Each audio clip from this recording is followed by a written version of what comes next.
Hello everyone, this is SUPEREEVEEMASTER. Welcome to the 2015 Folds of Honor QuikTrip 500 at Atlanta race review here. So over the next how many minutes are in this live stream, I'm going to discuss the surprisingly excited, or at least in my opinion, race at Atlanta. We're here, and as I mentioned, by surprisingly excited, I felt like there was a lot of things that I didn't expect. And as I have right here in the description, um, a race that started in the afternoon, and because of a delay, which I'll get into that in a moment, we saw a lot of plot twists and like I said, things that we don't often see at this track, and so many previous notes that I couldn't fit it all into one paper. And I will say, there was definitely not one moment that I would say, oh, oh, you didn't miss anything, because I felt like I felt like if you miss something, I do feel bad, because I gotta say, as I said before, it was very exciting, and I know the intro isn't exactly the way I want it to, but I'm just doing it all in one take. But anyway, let's get down into the previous action right here. So Atlanta Motor Speedway hosts the second race of the season, from 2011 to 2014. It was Phoenix International Raceway, but but there but back in I think it was back in September or late August. Uh, the 2015 schedule was announced, of where Atlanta would go from its Labor Day weekend, which it had from 09 to 14, and move it all the way up to the second race of the season. At the time, and I said this in my 2015 NASCAR schedule announcement, my thoughts on it video, I mentioned how moving that race to the second race of the season, to me, was, I call it a head scratcher, because the thing is, before the 2014 race, I thought that the Atlanta races were kind of not were very forgettable races this season, with kind of just mellow action, nothing really too spectacular or whatever. And then that all changed after the exciting 2014 race we had, and I'm sure that you can YouTube uh, the highlights of the race if you haven't seen the race already. And then because of that 2014 race, I found sort of a new excitement for the Speedway that I have not had since back in the days of like 07, 08, you know.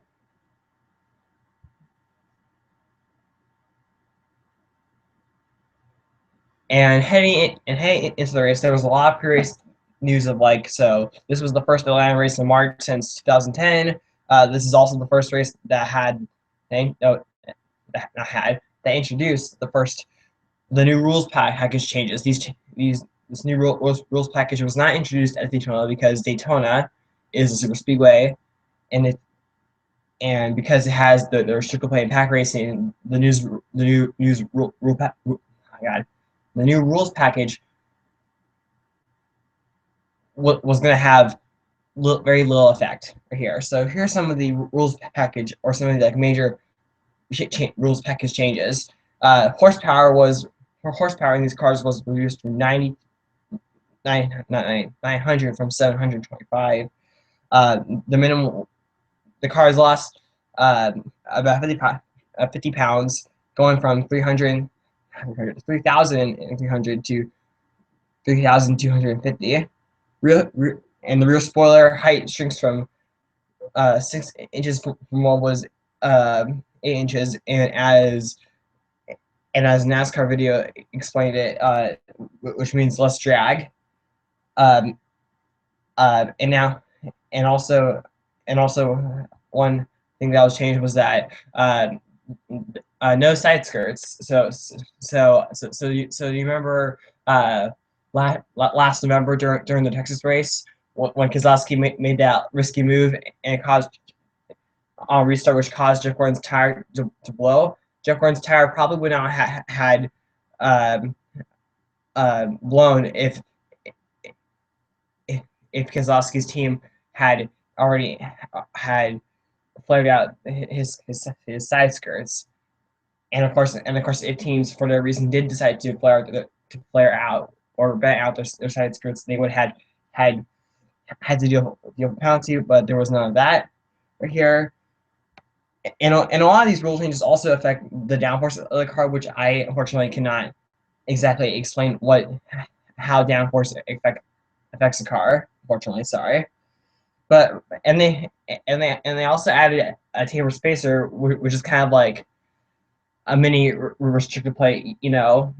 And apparently a lot of these rules, and basically another way to describe these um, new a good way to describe this new rules package was that we organized. It said that this would create more side by side intense racing action, which I gotta say is something we did see, especially on restarts at Atlanta.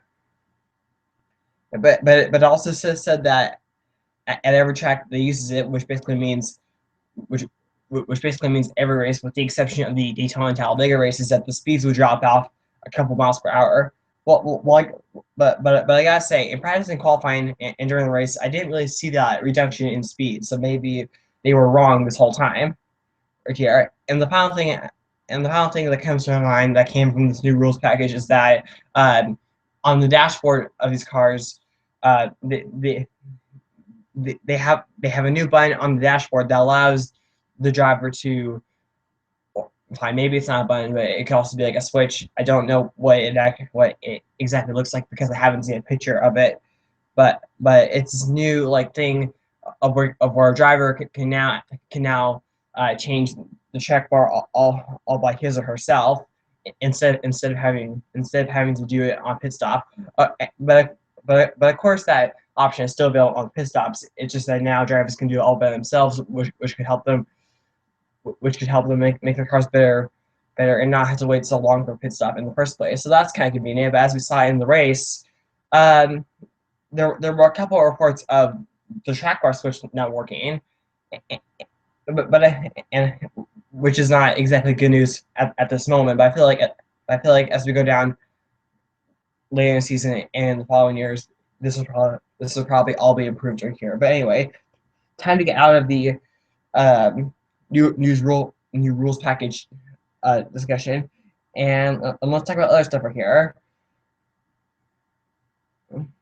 And I'm sure many already knew this right here, but Atlanta is the second oldest asphalt surface, third NASCAR surface at this moment right here. It was repaid in the summer of 1997 right here. And what the older surface does is that I would say there's not as much grip, which causes the drivers to get sideways a lot. And definitely saw a lot of that in practice and qualifying and during the race right here as well, which almost caused a couple cautions. Well, it didn't actually just cause a couple cautions. It also created a caution, but I'll get into what happened during the race in a little bit. So that's all I gotta say about the rough surface. And then, but last Tuesday, it was announced that David Reagan would be called to drive the number 18, replacing Kyle Busch, because Kyle Busch is still recovering from his broken legs that he suffered during the Xfinity race at Daytona when he hit a wall because there was no safer barrier, or he hit a wall that didn't have a safer barrier, which caused his injury, which caused him to miss the 500. Matt Crafton replaced him for that race, and until Kyle Busch comes back, David Reagan will be in the number 34 car, and David Reagan. And before all this happened, David Reagan was driving the number 34 Ford for Front Motorsports. That position got replaced by Joe Nemechek, but there are no reports on whether Joe Nemechek will continue to drive the number 34 car.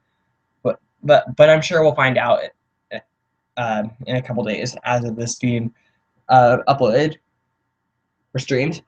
So I mentioned how the wall the Kyle Busch hit had no safer barrier. So what Atlanta did, along with a couple other tracks, but I'll mention those names later. Atlanta Motor Speedway asked Charlotte Motor Speedway, or I don't know exactly how the message was transferred, but basically Charlotte Motor Speedway had to send tire barriers to Atlanta. And so, and what Atlanta Motor Speedway did with those tire barriers was that they actually placed them in front of concrete walls, on the inside walls, just before and after the pit road. But during towards the end of the race, we would find out that apparently Atlanta should have asked Charlotte Motor Speedway more tire barriers. But I'll get into um, that crash later on.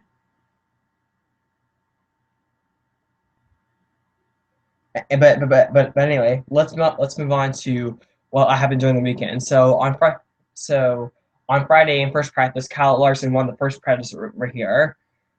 Um, and then qualifying, Joe Logano got the pole. And what's kind of interesting was that the fastest lap of the day was actually on the third round, which I found, and I'm sure many others who watched qualifying did or heard about this the day after found quite interesting of how the fastest lap came in the third round.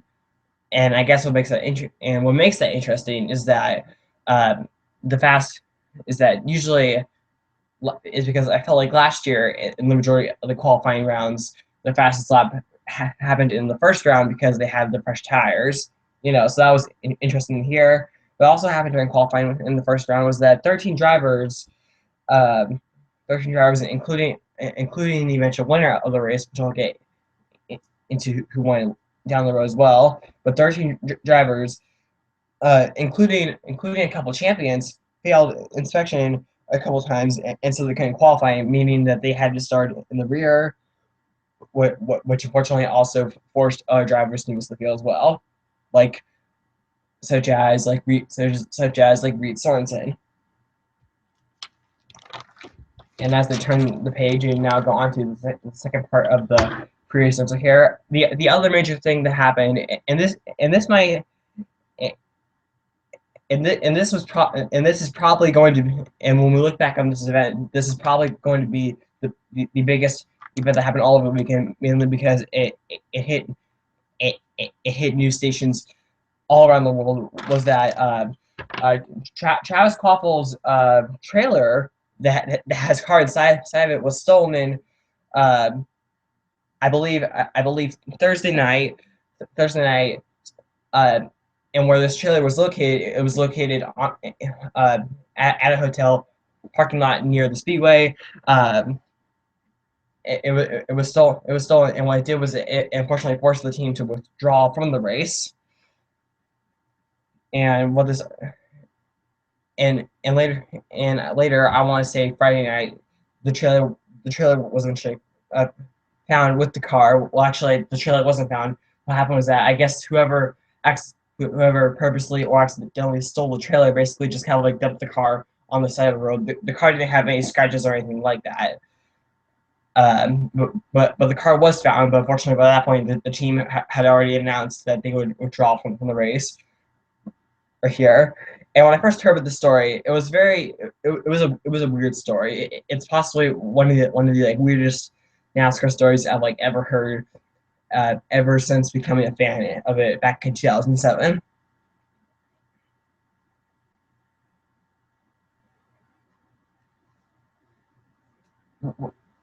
And I think the reason why this person purposely or accidentally stole the trailer was that unlike the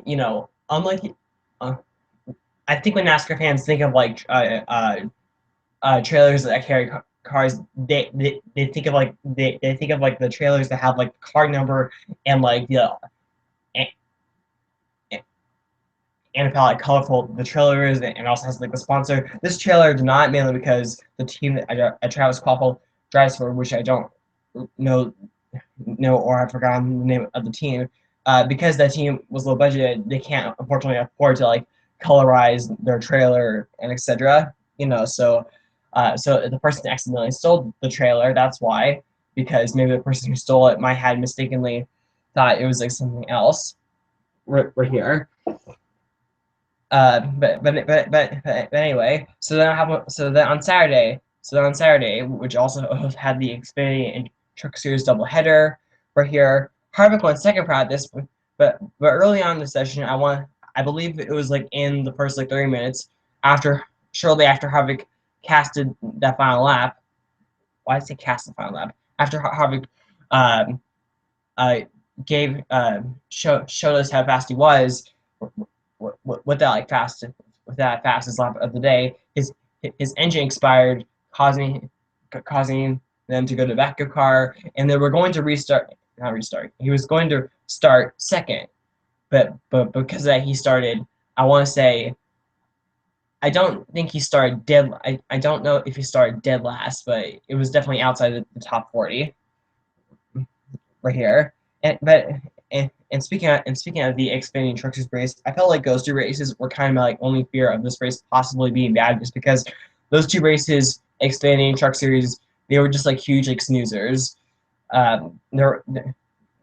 They were kind of very uneventful in terms of like having like big major moments, you know. But I feel like at this point it's kind of sort of expected for both of those series. You know, when they go to tracks that the Cup Series also goes to, you know, in some cases. But anyway, now it's time to move on to Sunday right here. Before the race started, uh, there was issues in terms of weather here. Um, Late Saturday night and early Sunday morning, it was pouring right here, which caused a rain delay that delayed the start, not the start, I keep it here. That delayed the waving of the green flag by almost a full hour here. The green flag was supposed to be waved at 1:16 p.m. Eastern time, and like I said, almost a full hour. So what this eventually did is that I felt like it didn't exactly affect the race too much, other than the fact that it washed away all the rubber, and it also caused the Atlanta Motor Speedway to turn on the lights at the end of the race because it got pretty close to dark time right here. Um, and what the rain delay also did was that it caused a lot of pace ups. But anyway, right here, as a get a drink of water here. Let's move on to the race after that 17-minute pre-race discussion. And I'm sorry that my commentary has been a little rusty. I don't really know what's exactly going on. But anyway, the race starts. Green flag. The green flag waves almost a full hour after the start of the race here. Joey Logano led, I want to say, almost like 80, the first like 85 laps of here, but I don't want to get too high here. Early on in the race, in the first 10 laps, Dale Earnhardt Jr. was among many drivers who started up front who had really like loose cars and lost a lot of positions right here. And before the competition caution, Joey Logano had a massive lead over Danny Hamlin here. But it didn't take too long for drivers like Harvick, Johnson, Gordon, and Kenseth to get themselves inside the top 20 by the time the competition caution came out. And what also happened the same lap the competition caution came out, because Stenhouse Jr. apparently blew a tire here. So and just like every other competition caution, every driver on the track makes a mandatory pit stop to at least check or change tires. You know, I don't exactly remember what exactly like goes on, you know, during or was like forced, or what like has to happen during competition cautions. If someone would like to tell me, you can post it down in the comment section below here. But anyway, on lap 32 we have restart here, and Kevin Harvick, who, like I said, started outside the top 40, lap 33 was inside the top 10 right here, and then we saw a couple of issues right here regarding Sam Hornish Jr. and Austin Dillon. Lap 41, Sam Hornish Jr. Had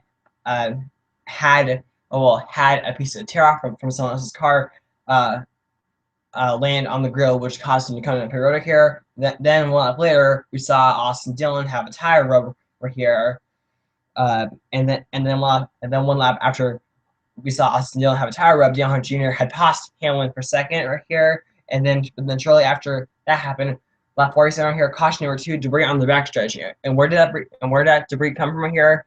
Austin Dillon's tire rubber here. I don't think they showed us who made contact with Austin Dillon. If some person did know that, I guess you can also just tell me that in the comments below. And despite the damage or debris coming from Austin Dillon strangely got the free pass right here.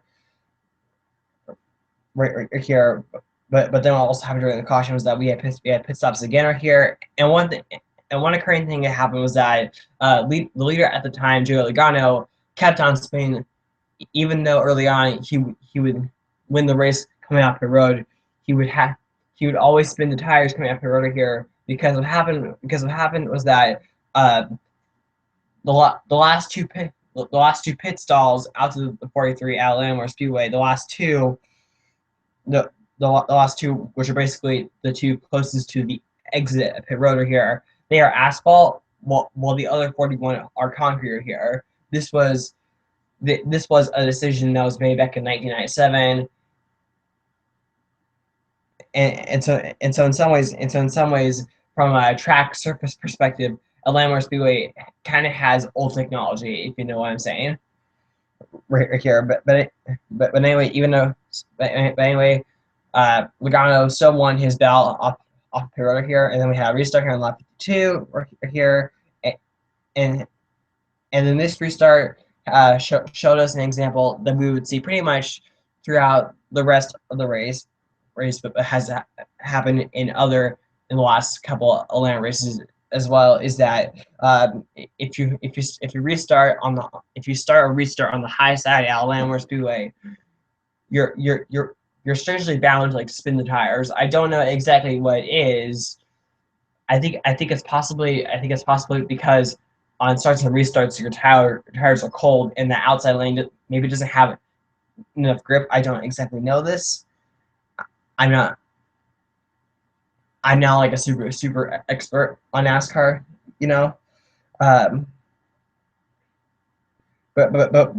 we had a restart here. But then shortly after the restart here, 9 laps later, lap 61, caution number 3 here, Austin Dillon spins in turns 1 and 2, and it's basically like a similar situation with his tire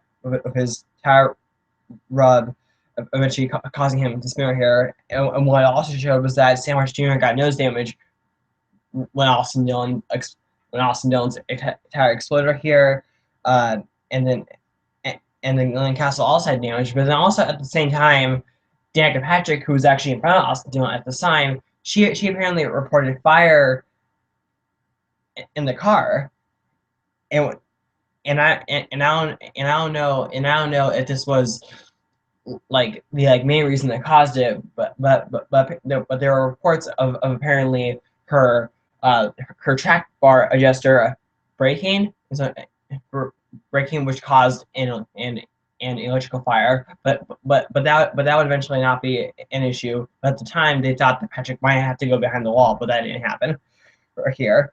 So that caution brought out another cycle of pit stops. Joey Logano, despite spinning the tires, still won his battle off the road here. And then we had a restart here on lap 71 as I flipped the page in my notes right here. And then on the restart, Kevin Harvick, who started outside the top 40, all of a sudden found himself right here in second place right here. And by the time it was lap 77, it was a 2-car breakaway right here. Jimmy Johnson, and then on lap 80, I wrote Jimmy Johnson, who had lost several positions because of the way he aligned himself on the pit road, and because of Carl Edwards behind him and Jimmy Neutrik in front of him, coming in the pit stalls at awkward times. It caused Johnson to lose a bunch of pit stops.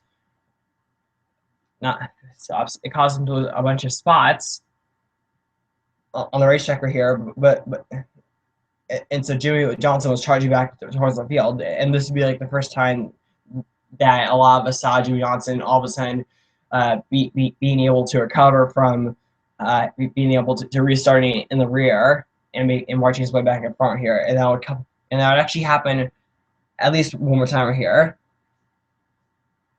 And I mentioned Patrick Hendrick's track bar most likely causing that electrical fire in the cockpit right here, and then on lap 81 here, Keselowski also reported of his track bar not working right here, but then on lap 184 here, Kevin Harvick became the new leader here, and then 10 laps after that, caution number 4, Castle loses an engine, he would eventually be out of the race. Pit stops happened on lap 96 right here, and then we had a restart on lap 100 right here. And this is the second time where Johnson came down the road and lost 100 spots here, but he was able to recover here. Lap 139, green flag pit stops began here.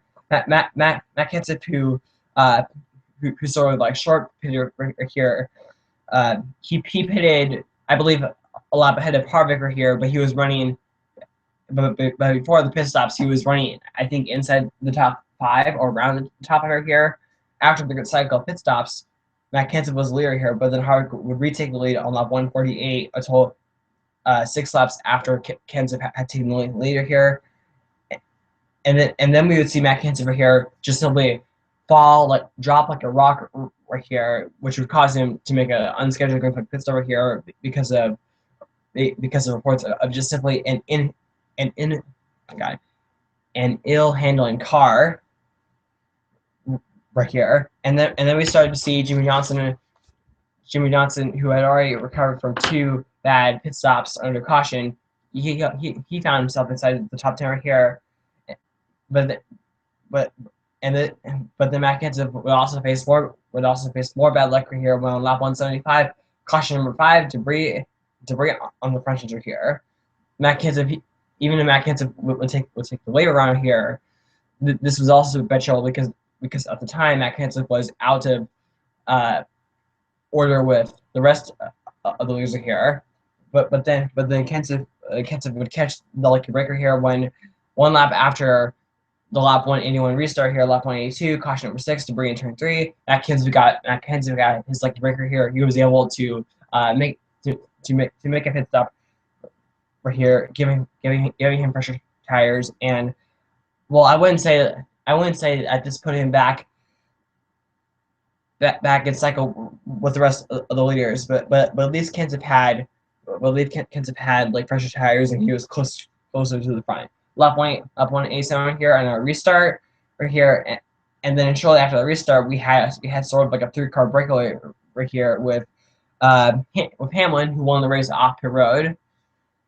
Harvick second and Johnson third, 1, 2, 3 right here, and then Kevin Harvick took the lead back right here. But then we said Johnson take the lead from Hamlin 2 laps later on lap 192, and then on lap 198. Even though we didn't hear it, I chose to write in new leader 48 right here.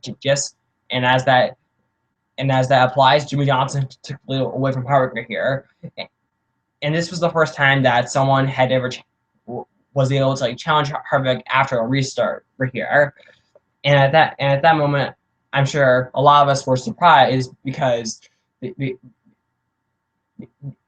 the weekend, and historically, Kevin Harvick has often been very unbeatable at Atlanta Motor Speedway. He dominated the Xfinity race on Saturday right here. So before Johnson passed him, a lot of us thought that Harvick was unbeatable, or at least some of us, right here. And even though Harvick almost got back around Jimmy Johnson around lap 212, Johnson was able to hold on here until a second cycle of green flag pit stops here. After that cycle of pit stops, Kevin Harvick retook the leader here, and then Kevin Harvick would probably have his like closest call of the race, or maybe like his like second closest call right here when Casey McNears hit the wall in front of him, which caused Harvick's car to slow down a lot, and he almost actually lost the lead because of that right here. But then shortly after that, right here at lap 253, caution number 7 here for debris. We had our second, and then we had pit stops right here. a lap after that, and then the 48 was able to actually beat Harvick off the road here. Jimmy Johnson becomes here, but then all of a sudden here, lap 257, a restart here. Johnson restarts on the inside, Harvick starts on the outside here. Kevin Harvick here, as I mentioned before, that if you start a restart on the high side, you are almost guaranteed to spin the tires right here. Kevin Harvick, and that's what Kevin Harvick. Well, I wouldn't say that's what Kevin Harvick chose to do, but that's what happened to Kevin Harvick right here. Kevin Harvick spun the tires in here, which caused a big road jam right here, which caused several drivers to go 3 wide and maybe almost 4 wide here. But then what happens is that on the back straightaway, on lap 257 here, caution right here. This time for a multi-car crash here, and it happened when Danny Hamlin, who I believe was behind the slower Harvick right here, got air reduced right here from the car above, who I believe was Brad Keselowski here. Hamlin, who didn't want to go up the racetrack, he decided to turn hard left right here, but unfortunately Newman was right there, and he hit Newman right here, which Newman eventually collected McMurray, and even though Newman would save the car, Hamlin and McMurray wouldn't be able to, as both of those cars went up in the wall here. And then McMurray collected Jeff Gordon here, who almost got through it on the high side. Jeff Gordon would go spinning down into the inside wall, just past the safer barriers here. And once again, this is another example of NASCAR fans and drivers basically saying safer. Why don't we have a safer barrier there? Safer barriers should be everywhere.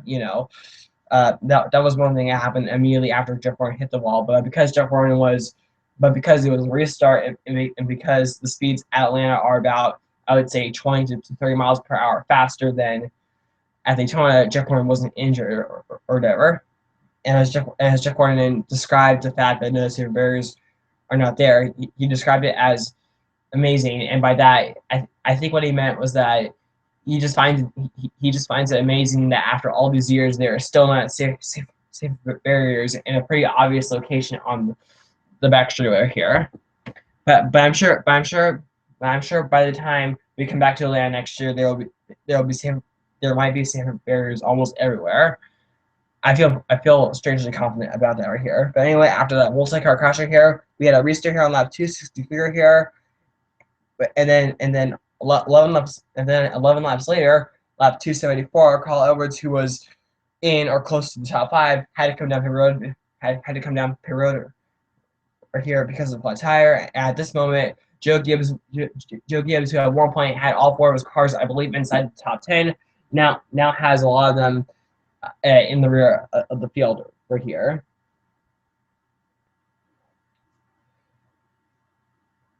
And then lap 293 here, our final cycle, or at the time our final cycle of necessary pit stops began right here, and they were under green flag. Jimmy Johnson was still leader at this point right here, and then a couple laps later, after the pit stops had cycled through, Casey Kane, who at the time was running inside the top 10, and he was actually my pick to win the race, gets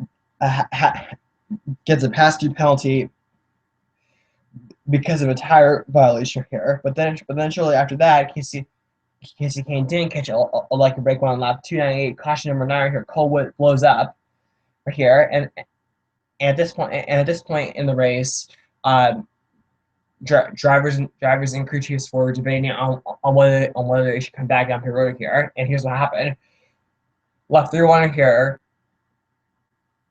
Most of the lead lap cars come down pit road here. The only drivers that didn't come down pit road here were Matt Kenseth, Clint Bowyer, and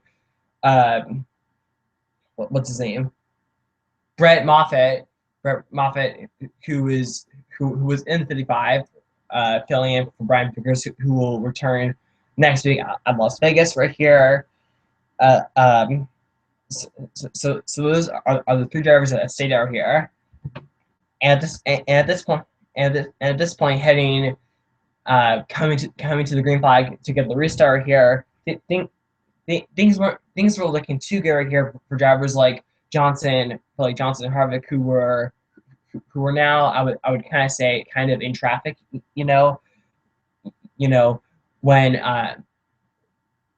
when throughout the second half of the race they were up front, you know. But then those two drivers would prove me wrong when they got right back up to the front right here, with Johnson getting the better advantage of the two, despite restarting behind Boyer, who apparently just before that said that Cliff Boyer was apparently down a cylinder or whatever, and this would and they were definitely right, because the thing is, Boyer's car was like slow and he was just losing positions like crazy right here, but and just as Johnson was able to get the lead on 305 right here, caution number 10 right here, the big one right here, which caused a red flag right here. The big one happened in turn number 3 right here, when Greg Biffle and Joe Nemechek right here were battling for a position right here, or I don't know what position it was. But I think both drivers were laps down right here. Yeah, I think both of those drivers were laps down, and so they got together here in turns 3 and 4, which then caused a multi-car crash here involving. Let's see, I have it on my list here of everyone got involved: Sam Harris Jr., Tony Stewart, Clint Boyer, Greg Biffle, Ricky Stenhouse Jr., Joe Nemechek, Regan Smith, and Kyle Larson here. Those were all the drivers who got involved, and that was a total of 8 cars here. And I believe that multi-car crash was the biggest crash we've had since the previous time that NASCAR had an Atlanta race in the spring back in March of 2010 right here. But then after, I would say, almost a 10-minute red flag right here, the yellow flag came back out here, and then there were no tickers on pit road here. Down lap 312 right here, the restart right here. Jimmy Johnson, who restarted first on the inside. Matt Kenseth restart here on the high side right here, and throughout the whole entire race, Matt Kenseth restarted on the outside 2 times. Restarted on the outside in second 2 times. He restarted on the outside early in the race. I forget which restart exactly, but out of everyone who restarted on the high side in second place, Kenseth was like the one driver who knew how to restart on the high side and not like spin the tires, you know.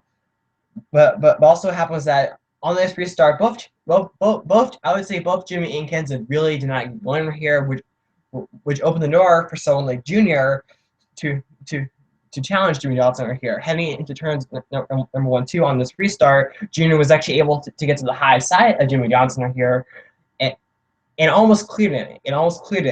But Junior will eventually fall back, realizing that the 48 was just simply too strong right here. And from there on, there wasn't really too much action. There wasn't like any like cautions or like drivers like blowing up or anything like that. Harvick would get around Junior here on lap 323, but by that point, Harvick's chances of winning the race were 0, because he was 2 seconds behind the lead by the time they got to the white flag right here. White flag, final lap right here. Jimmy Johnson, as I said, he had a 2-second lead right here. And coming out from Thor, Jimmy Johnson gets his first win of 2015, the 71st of his career.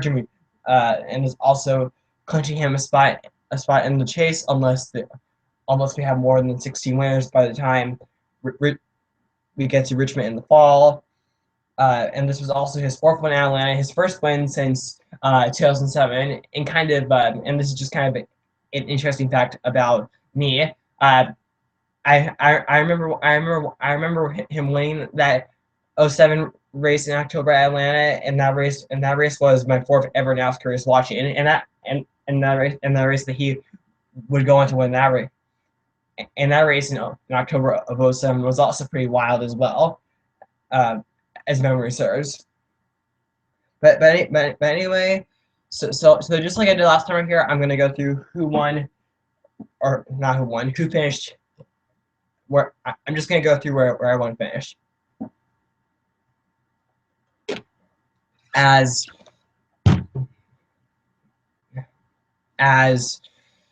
a command. So try your best to listen along as I read where I'm finishing here. In first place, Jimmy Johnson. Second place, Harvick. Third place, Junior. Fourth place, Logano. Fifth place, Kenseth. Sixth, Truex Jr. Seventh, Allmendinger. Brett Moffitt, eighth. Brad Keselowski, ninth. Ryan Newman, 10th. Eric Almirola, 11th for here. Carl Edwards, 12th. Paul Menard, 13th. Kane, 14th. Mears, 15th. Patrick, 16th. Regan Smith, 17th. David Regan, 18th. Carabane, 19th. Allgaier, 20th. Morris Jr. 21st, 22nd was Gilliland, 23rd was Alex Bowman, 24th was Clint Blair, 25th Greg Biffle, 26th Kyle Larson, 27th Michael McDowell, 28th Brendan Gaughan, 29th Michael Annette, 30th Tony Stewart, 31st Mike Bliss, 32nd Josh Wise, 33rd Joe Nemechek, 34th JJ Yeley, 35th Jeff Bryan, 36th Ricky Stenhouse Jr., 37th Cole Witt, Hillman finished 38th, Austin Dillon finished 39th, McMurray finished 40th, Gordon 41st, Ron Horry Jr. 42nd, and dead last was Lane Castle right here. And at the finish right here, how many? A total of, I believe, 38 cars were on the track by the time that the checkered flag waved. However, only 13 cars finished on the lead lap right here, which I would kind of say is kind of your typical Atlanta racer here. But anyway, that's where everyone finished right here. And I think that's pretty much all I really gotta say. As I just realized we have now passed 40 minutes here. And I gotta say I do kind of apologize for excessive stuttering. I think it was definitely more the one that's happened in the past 2 weeks here. I just kind of feel like at some point I shouldn't. I don't want to. I just feel like that I don't want to pressure myself too much by being like don't stutter, don't stutter, don't stutter. But like I said back in the spring limited race review, I am getting better at it, and I'm sure over time, and I'm sure over time I will definitely get better at this. I feel very confident that I can do it right here. But anyway, I hope you can come back next week where I will recap the race at Las Vegas. The Cobalt Tools 400 is what I think the race is called. Yeah. So once again, I want to thank you for watching this race, whether you're watching this live or in the days, months, weeks after this is published. Thank you for all watching. See y'all later. This is Super Eve Master, and bye.